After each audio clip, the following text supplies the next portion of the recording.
ये कोई टाइम है आने का? हाँ क्या था? सब्जी लेने गया था सर, वो एक पुराना दोस्त मिल गया, बातें कर रहा था, वो समय पे ध्यान ही नहीं रहा, उस चक्कर में 10 मिनट लेट हो गया। 10 मिनट की तुम्हारे लिए कोई वैल्यू नहीं होगी, मेरे लिए है। Sorry sir. सॉरी कहने से जो वक्त चला गया वो वापस आ जाएगा। हर चीज की एक सही जगह होती है, सही वक्त होता है। अगर मेरे साथ काम करना है तो वक्त के साथ चलना सीखो, वक्त की कदर करना सीखो। अरे कभी इंसानों की कदर भी तो करके देखिए। वो इंसान है, कोई मशीन नहीं है तो घड़ी की कांटे की तरह बराबर समय पे चलेगा, और समय पर सिर्फ घड़ी की सुइयां चलती है। तो क्या सब लोग आपकी तरह ऐसे घर में आराम से बैठ जाओ और बस घड़ी की टिक टिक टिक टिक टिक टिक टिक सुनते रहे? अरे कोई दोस्त मिले, कोई हमदर्द मिले, कोई जान पहचान वाला मिल जाए तो क्या उसे नमस्ते हेलो हाय सलाम तो कुछ ना करे, ऐसे मुंह करके चले जाए। अरे जब समय आपके हिसाब से नहीं चलता तो बाकी सब लोग आपके हिसाब से क्यों चले? अपना मुंह तब खोलिए जब मैं आपसे बात करूं। मैं आपसे बात नहीं कर रहा था। अरे आप बात कहाँ करते हैं? आप तो बस डांटते हैं, जोर जोर से डांटते हैं। अभी भी डांट रहे हैं इस बेचारे को जो यहाँ चुपचाप खड़े होकर आपसे माफी मांगे। अगर माफी नहीं मांगेगा तो और क्या करेगा? गलती की है इसने, मेरा रूल तोड़ा है, आप इसमें क्यों बोल रही हैं? अरे क्या रूल कर रहा है? अगर आपके रूल है तो मेरे भी असूल है। अगर मेरे सामने कोई किसी बेकसूर से ऐसे चिल्ला चिल्ला के निकल में बात कर रहे हैं तो मुझे बर्दाश्त नहीं होता, मैं चुप नहीं रह सकती। और इसे किया क्या है? सिर्फ 10 मिनट लेट आया, सिर्फ 10 मिनट। और आपको ये ऐसे किसी से बात करना चुपता क्यों है? आपसे 10 मिनट के लिए भी किसी की खुशी बर्दाश्त नहीं होती क्या? अरे अपनी तकलीफ में किसी और को तकलीफ देना ये नियम नहीं है दिग्विजय जी, ये नासमझी है। कभी सोचा है आपने इसके बारे में? 4 साल से आपके पास है, 4 साल से इस घर में इसने सिर्फ आपकी पसंद का खाना बनाया है, वही ये भी खाता है। इसने 4 सालों में अपने पसंद का खाना नहीं बनाया हो। कभी कभी समय पर ना आना ही अच्छा होता है। ठीक ही तो है,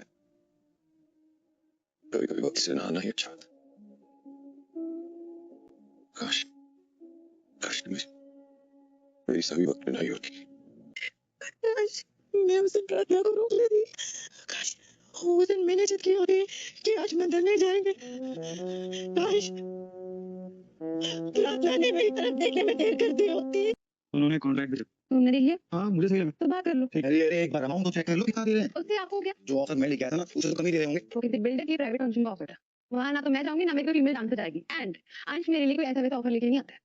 वेल एक्सक्यूज मी, आज शाम को मीटिंग है, तुम रेडी हो ना? बात देखा आपने, ये बस नाम का मैनेजर है, असल में तो जैसे इस पर हुकुम चलाती रहती है और हमारा बेचारा भूला वाला अंश सिर्फ मुंडी हिलाता रहता है। बॉस बनकर इसको ऐसे नचा रही है, सोचो घर में बहू बनकर आएगी तो किसको नचाएगी। नहीं मुझे ये सब नहीं होगा। मैं आज ही अंश के लिए ना अच्छी सी गुजराती लड़की ढूंढूंगी। जैसी जैसी नहीं चाहिए ना। इसके 25 लाख के लिए क्या हम जिंदगी भर इसी इशारों पर रहेंगे? भाई एकदम से ऐसा क्या हो गया कि तुम माही को लेकर इतनी परेशान है? एकदम से नहीं रहे, मैं कई दिनों से नोटिस कर रही हूँ कि माही ठीक नहीं है।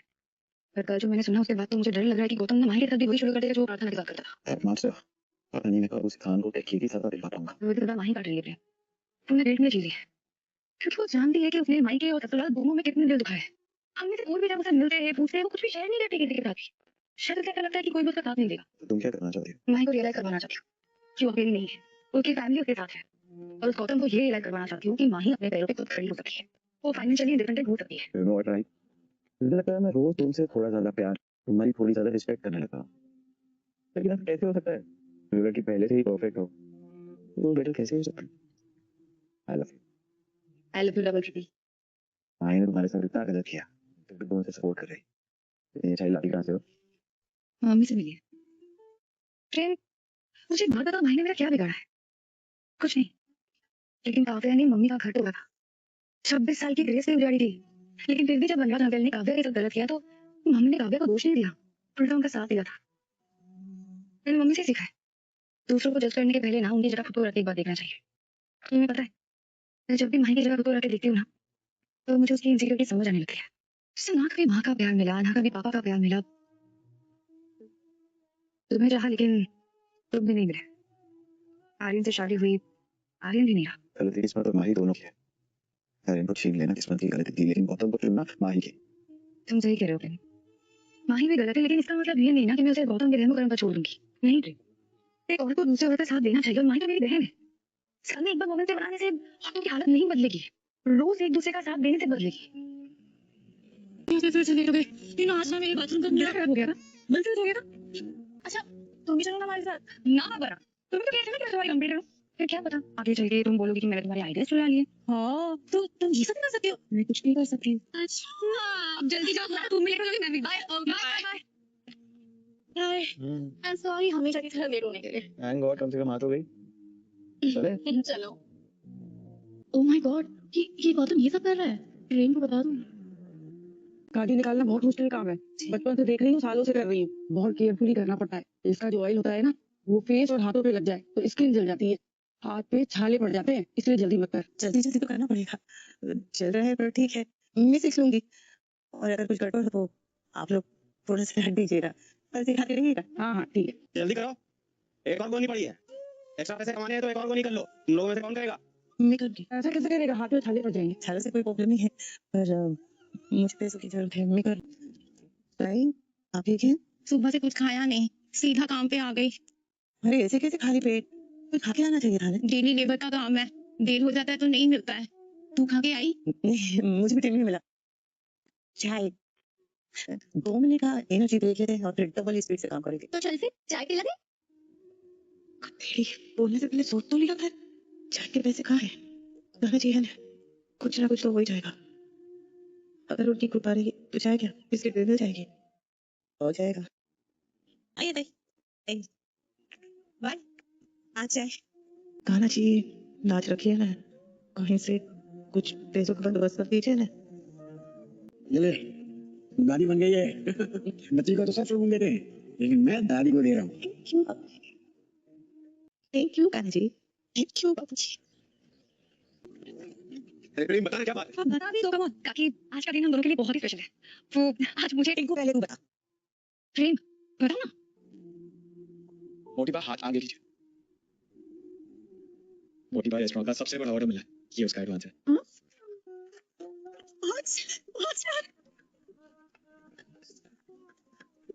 ये देखो 5 लाख का चेक है। अमेजिंग। टिंकू जिस काम का एडवांस इतना बड़ा है, वो ऑर्डर कितना बड़ा होगा। शीना जी आपका बहुत बहुत बहुत धन्यवाद, बहुत धन्यवाद। आपने हमारे टिंकू पर कृपा बना दी रखी। खुश है। ये तो होना ही था, इतनी मेहनत जो की थी। I am so proud of you guys. Congratulation Prem भाई। Thank you congratulation. Thank you. क्या बात तेरे खून में है टिंकू, हमें तुझ पर पूरा भरोसा था। आखिर तूने कर दिखाया।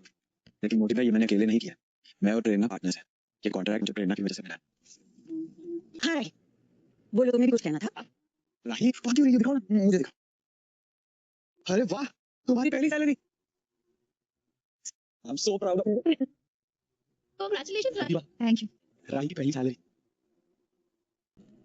वैसे तो ये दोनों ही कागज के टुकड़े हैं, लेकिन एक का वजन दूसरे से कहीं ज्यादा भारी है। राही ये इतना हल्का है कि तुम इसका जहाज को लेकर उड़ा सकती हो। वाह, क्या कह रही हैं आप? किसी ने इतनी मेहनत की है, इतनी पहली कमाई आपके हाथों में लाकर दिया था, आप खुद ही इसका मजाक उड़ा रही हैं? मजाक तो ये खुद बन गई अनिल, पूरे महीने मेहनत का ये इनाम है। अरे इतनी मेहनत करनी क्यों? ये भाई को देखो, शादी के कपड़े बनाकर बेचती है लेकिन लाखों में कमाती है। देखो तुम्हारे भले के लिए कह रहे हैं राही, मेहनत करनी है तो अपने घर की कंपनी के लिए करो, वरना घर पर रहो और परिवार बढ़ाओ। वैसे एक बात हमें समझ में नहीं आती है, तुम अपनी माँ की तरह थके क्यों खाना चाहती हो? अनुपमा जी की तो मजबूरी थी, लेकिन तुम तो कोठारी खानदान की बहू हो, तुम्हें मजदूरी करने की जरूरत नहीं है। मम्मी मेहनत करती है, इसीलिए सब लोग उन्हें अनुपमा नाम से जानते हैं। अगर वो भी काम ना करती तो फिर हमेशा दोषो बाकी राही की मम्मी कहलाती। और मैंने उन्हीं से सीखा है मोटी बा कि अगर अपनी पहचान बनानी है तो अपना पैसा भी खुद कमाना चाहिए। और हर मजदूर मजबूर नहीं होता है मोटी बा। और मजदूर अगर एक बार हाथ खड़े कर देना तो ना मेरे घर चलेंगे और ना देश। ए, काम छोड़ के तुम लोग यहाँ बैठे हो? इधर क्या तुम्हारे बाप की शादी चल रही है? हैं? हाँ, काम पे जाओ ने। सर इनकी तबीयत खराब है तो वो लोग 2 मिनट के लिए चाय पीने आ रहे हैं। आप चिंता मत कीजिए, मंदिर जाके डबल स्पीड से काम करेंगे, दिन से पहले काम खत्म करेंगे। एन्युइटी 2 मिनट आए हुए मैं लीडर नहीं। और एक बात कान खोल के सुन लो, मुझे यूनियनबाजी नहीं पसंद है। चलो निकल यहाँ से। नहीं सर, नहीं सर, मैं कहाँ यूनियन का लीडर, मैं सर 2 मिनट का ब्रेक लेंगे। 2 मिनट कब 2 घंटे हो जाएंगे ये मेरे को पता भी नहीं चलेगा, इसलिए तू निकल यहाँ से। सर मुझे काम से मत हटाइए, मुझे काम की बहुत जरूरत है। लेकिन मुझे यूनियन लीडर की जरूरत नहीं है, तुमको समझ में नहीं आता? चल निकल यहाँ से। तुम लोग काम पे जाओ। मुझे कम से कम हाथ पे पैसे तो दे दीजिए। पैसे पैसे कोई पैसे नहीं देगा, चल जा यहाँ से। सर एक मिनट, मैं सुबह से काम कर रही हूँ, अभी शाम होने का है, मुझे कम से कम आधे दिन की दिहाड़ी तो दे दीजिए। कौन सी दिहाड़ी? नहीं देता। आपका इतना सुंदर केक है, शुरू क्यों नहीं कर रहे? ये सवाल करने वाली आप कौन होती है? आप इस घर में मेहमान की तरह आई हैं, 1 महीना रही और चली जाइए चुपचाप मेरे घर और मेरे कैफे से प्लीज दूर रहिए। पंकु बताता है कि सॉरी सर, मैं सब्जी लाने गया था, वहाँ मुझे पुराना दोस्त मिल गया तो मैं उससे बातें करने लग गया, सिर्फ 10 मिनट लेट हुआ हूँ। दिग्विजय बोलता है तुम्हारे लिए टाइम की कोई वैल्यू नहीं होगी। पंकु बोलता है सॉरी सर। दिग्विजय बोलता है सॉरी बोलने से जो वक्त चला गया है क्या वो वापस आ जाएगा? अगर तुम्हें मेरे साथ चलना है तो वक्त की कदर करनी होगी। तभी अनु बोलती है कि आप कभी कभी इंसानों की कदर करके भी देखिए। अनु बोलती है बंगू इंसान है, कोई मशीन नहीं है जो टाइम पर चलता रहेगा, और वो आपकी तरह घर पर अकेला नहीं बैठा रहता कि जो बस घड़ी पर टाइम देखता रहे कि हाँ कितना हुआ है कितना नहीं। बंगू इंसान है, अगर वो 2 मिनट किसी से बात कर लेगा तो उससे क्या हो जाएगा। ये आपकी तरह नहीं है कि अब हाँ कहीं भी जाए तो कानों में रुई डाल ले और बस ऐसे ही निकल जाए, किसी की तरफ देखे भी नहीं। अगर कोई जानने वाला मिल जाए तो क्या उसको नमस्ते भी ना बोले, उससे बोले भी नहीं, बस ऐसे ही चुपचाप निकल जाएं क्या?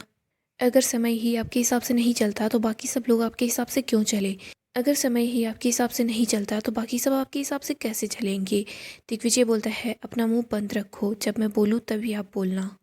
अनु बोलती है आप बात करते ही नहीं हो, आप बस इसको डांट रहे हो। दिग्विजय बोलता है नहीं और मैं क्या करूँ, इसने मेरा रूल तोड़ा है। अनु बोलती है रूल रूल रूल, अगर आपके रूल है ना तो मेरे भी उसूल है। अगर मेरे सामने कोई किसी पर बेवजह ही चिल्लाकर बात करता है ना तो मैं वो चीज़ बिल्कुल बर्दाश्त नहीं करती। और बंकू सिर्फ 10 मिनट ही तो लेट आया है, क्या इसकी 10 मिनट की खुशी आपसे बर्दाश्त नहीं हो रही? दिग्विजय जी ये नियम नहीं है, ये नासमझी है। आप अपने दर्द की वजह से दूसरों को भी दुख दे रहे हो। दिग्विजय जी बंकू पिछले 4 सालों से आपके साथ रह रहा है, आपको जो खाना पसंद है वही खाना ये भी खा लेता है, अपनी पसंद के बारे में इसने बिल्कुल नहीं सोचा। सिर्फ आपके जीवन में दुख नहीं है, सबके जीवन में कोई ना कोई दुख दर्द होता ही है। इसने अपना दर्द कभी किसी से नहीं बांटा। यह आपके आगे पीछे घूमता रहता है, आपका ध्यान रखता है। क्या कभी आपने इसके बारे में भी सोचा है क्या? और आपके इस घर में एक बच्ची भी रहती है, आपको पता है बच्चे कैसे होते हैं। मेरी बच्ची बिल्कुल भी रोती नहीं है, वो घबरा जाती है, वो सोच रही होती है अगर उसने ज़ोर से आवाज़ निकाली ना तो फिर आप उसको डांटोगे। आपने सही बोला है, समय का भी सही वक्त होता है, लेकिन आप समय को जाकर समझाइए ना। जो लोग अच्छे होते हैं उनके साथ हमेशा अच्छा क्यों नहीं होता। और आपने ये भी बोला है समय जो चला जाता है वो लौट कर नहीं आता। दिग्विजय जी जो लोग चले जाते हैं वो भी लौट कर नहीं आते। दिग्विजय जी कभी कभी समय पर ना आना भी अच्छा ही होता है। दिग्विजय बोलता है आपने सही बोला है, कभी कभी समय पर ना आना भी अच्छा होता है, काश उस दिन मेरी सभी नहीं आई होती। दिग्विजय यही बात बोलते बोलते वहाँ से चला जाता है। इधर बंकू भी वहाँ से चला जाता है। अनु रो रही होती है, वो बोलती है काश मैं उस दिन जिद कर लेती, मैं प्रार्थना को मंदिर नहीं जाने देती। काश प्रार्थना ने मुझे वहाँ पर देखने में थोड़ी सी देर कर दी होती, आज प्रार्थना यहाँ पर होती, काश प्रार्थना मुझे बचाने ना आती। अनु प्रार्थना और अंश दोनों को याद कर रही होती है तो दूसरी तरफ दिग्विजय अपनी बेटी सावी को याद करता है। आगे हम सा फैमिली का सीन देखते हैं। यहाँ पर हम जस्सी और अंश को देखते हैं, वो बिज़नेस की बात कर रहे होते हैं। तोशु बोलता है कि एक बार अमाउंट तो चेक कर लो। जस्सी बोलती है आप जो ऑफर लेकर आए थे ना वो एक बिल्डर की प्राइवेट कंपनी का ऑफर था, वहाँ पर ना तो मैं जाऊँगी और ना ही कोई और फीमेल डांसर जाएगी। अंश जो भी ऑफर लेकर आता है वो बिल्कुल ठीक होता है। जस्सी बोलती है अंश आज हमारी मीटिंग है, तुम रेडी रहना।